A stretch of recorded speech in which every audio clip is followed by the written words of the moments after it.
Svekkjandi tap í kvöld en já, má segja að þið gáfuð ekkert eftir? Nei, við gerum það ekki.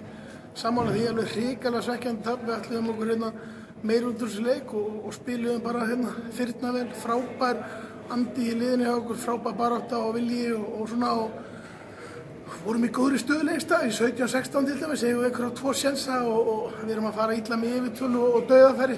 Þar sem við höfum kannski getað stýrt leiknum, þá missum við þá fram úr okkur.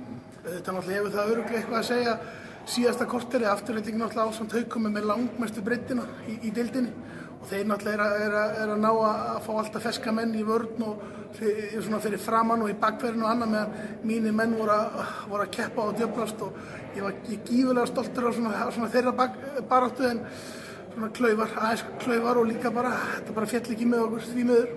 En svona, já, heilt yfir það var aldrei svona mikið afgerandi fórustæð á hvoru liðinu? Nei, það var það ekki og ég meina þetta var svolítið svona, við vorum með fórust í fyrri hálfleik og síðan komast þeir yfir og í seinni hálfleik vorum við konur aftur yfir og eins og ég segi, við áttum möguleika að halda fórustunni. Þar hefðum við þurft að ná inn mörkum sérstaklega því að við fengum möguleika til þess.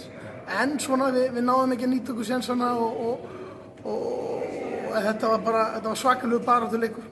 Það er ekki beint fyrir hjartveika áhorfendur að vera aðdáendur Selfoss held ég? Nei, þetta er bara hluta þessu. Ég meina, núna erum við bara í bullandi baráttu og það er gaman að sjá hvernig menn hafa stigið upp núna í síðustu 2 leikjum. Við erum bara að fagna áskorunni og við ætlum okkur að berjast alveg í þessa síðustu leiki og eins og við erum að spila núna, þá er alveg klárt að við munum taka þó nokkuð meira stigum í vetur ef við höldum áfram þessari braut.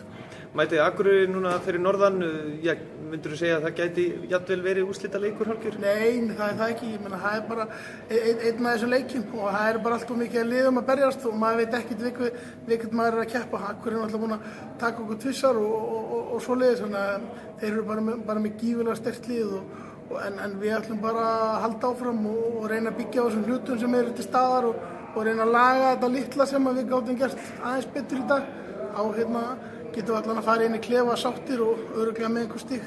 Bestu þakkir.